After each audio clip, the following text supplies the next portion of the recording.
pessoal, bem-vindos a mais um vídeo aqui do nosso canal. E aí hoje a gente vai estar terminando de falar então sobre a interpretação do hemograma com a parte do leucograma e plaquetograma. Espero que tenham gostado. Bom estudo a todos.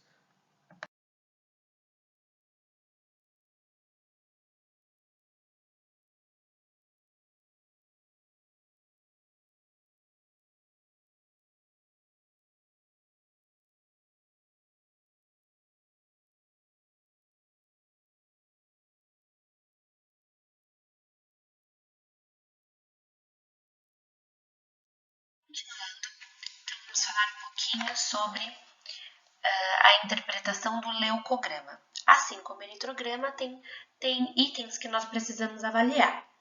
No leucograma, o primeiro item é o nível ou índice de leucócitos.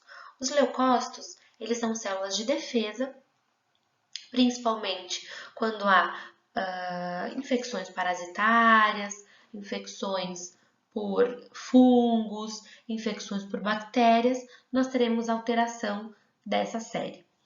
Os leucócitos podem ser de diversos tipos, vale recordar dos granulócitos e os agranulócitos. Os agranulócitos são o monócito e os linfócitos, e os granulócitos o restante. Então, neutrófilo, os basófilos e eosinófilos. O valor normal, né, do leucócito varia entre 3,5 a 100.000 células, né, por milímetros cúbicos, tá? Um dos primeiros que nós vamos avaliar são os neutrófilos. Os neutrófilos, eles podem ser divididos em segmentados, bastonetes, mas também há outros tipos, como mielócitos e metamielócitos. Os neutrófilos segmentados é o que nós temos em maior quantidade na corrente sanguínea, porque eles são neutrófilos maduros, tá? E ficam aumentados mediante a processos infecciosos causados por bactérias, causado por fungo, ou também quando há alguma medicação. Existe uma medicação chamada granuloquine que causa o aumento de neutrófilos.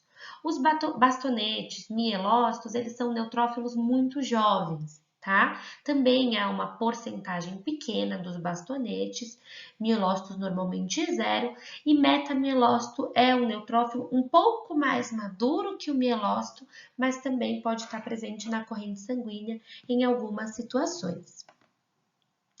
Eosinófilos, pessoal, é um tipo de granulócito que fica aumentado mediante a processos infecciosos alérgicos, né? Ou processo infeccioso aí por parasita. Os basófilos a porcentagem é bem pequena na corrente sanguínea, cerca de 0 a 1% mais ou menos, e eles são um tipo granulócito capaz de liberar heparina e histamina em situações alérgicas ou em alguns processos inflamatórios.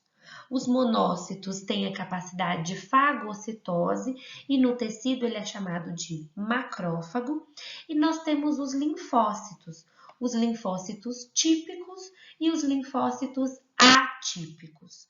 Pessoal, o linfócito típico são aqueles linfócitos que nós estamos acostumados a trabalhar e a ver em algum tipo de infecção, né? Que tem a forma já definida. Então, ele pode ser um linfócito CD4, CD8, citotóxico, né? O linfócito tipo B. E o linfócito atípico, ele só surge quando há uma infecção, principalmente uma infecção viral, né? Então, ele é um linfócito diferente, liberado aí na corrente sanguínea quando há uma infecção do tipo mononucleose, herpes e rubéola. Vamos avaliar esse leucograma.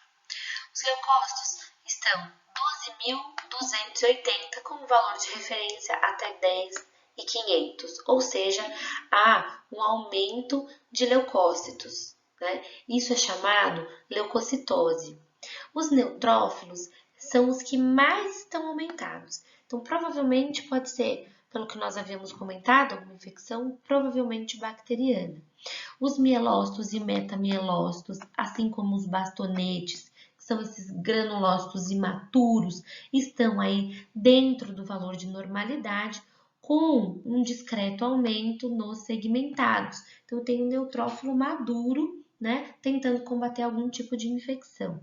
Eosinófilo dentro do valor de normalidade, basófilo dentro do valor de normalidade, com linfócitos típicos também normais, atípicos não elevou e monócitos então dentro do parâmetro de normalidade.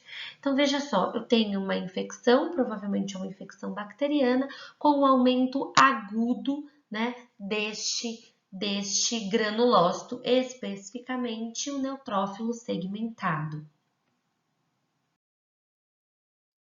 Olhadinha, né, neste hemograma completo agora. Coloquei tanto a parte de eritrograma quanto o leucograma e já adiantando um pouquinho da parte das plaquetas, tá? Vamos começar então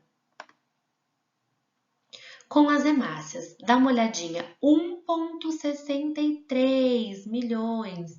Então veja bem, pessoal, né? As hemácias, eu vou grifando o que tá fora do parâmetro de normalidade. As hemácias estão muito baixas, né? Uma hemoglobina muito baixa, com um hematócrito extremamente baixo.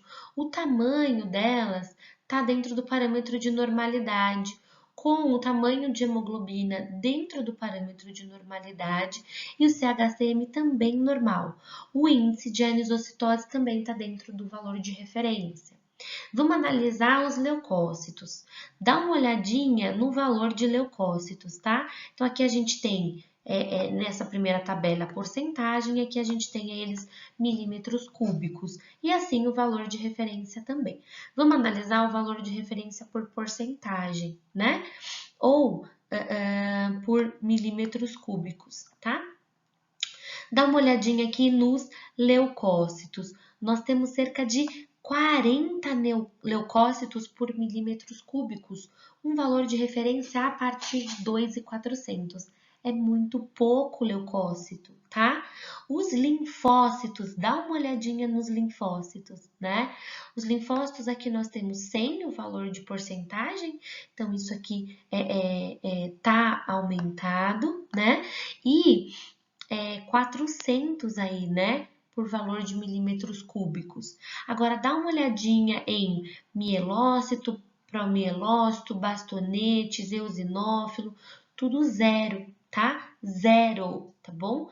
Vamos dar uma olhadinha aqui, ó, segmentado, zero, tá? A gente precisa ter um aumento dele. Os linfócitos atípicos, zero. Células blásticas, zero. Monócito, zero. Pessoal, dá uma olhadinha. É uma pancitopenia, ou seja, né, uma diminuição drástica de todos os números de células, tá? Com uma leucopenia, uma neutropenia confirmada, vinculada, né, com alteração aí de eritrograma. Então, não é só a série branca que tá com problema, tá? A série vermelha também. Então, peraí, será que tem algum problema com a minha medula? Vamos avaliar, né, com a medula do meu paciente, o número de plaquetas. Dá uma olhadinha, 9.000, o valor de referência entre, né, 130, se eu não me engano, até 450 mil plaquetas. Provavelmente é um paciente que tem algum comprometimento de medula, tá? Algum tipo de leucemia, algo desse gênero, ok?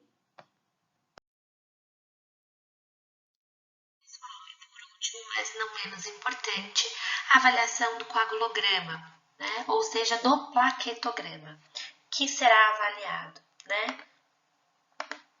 Nós iremos avaliar as plaquetas e o volume médio plaquetário. Não esquecendo que para avaliar o coagulograma é importante a observação do índice internacional normalizado, que é o INR, assim como o TP, tempo de protrombina, e o tempo de tromboplastina parcial ativado, bem como dos fatores de coagulação. Então, a série plaquetária sempre estará por último, né, no hemograma completo, e aí nós teremos tanto plaquetas quanto o volume médio da plaqueta, tá? O tamanho dessa plaqueta.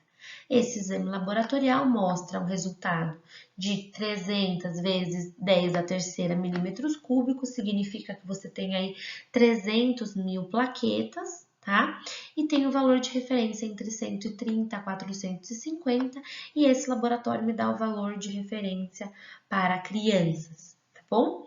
E o tamanho dela, então, de 8,8 femtolitros, tá normal, que é até 12, né, 0,6, e na criança também não tem diferença nesses valores. O que eu costumo sempre dizer para os meus alunos é o seguinte: não importa ter uma quantidade adequada de plaqueta, se não há fatores intrínsecos de coagulação, então tanto via intrínseca quanto extrínseca, e um fígado funcionante, ou seja, uma vitamina K disponível, né? Fibrina, né? O fibrinogênio disponível, com o fígado em sua normalidade.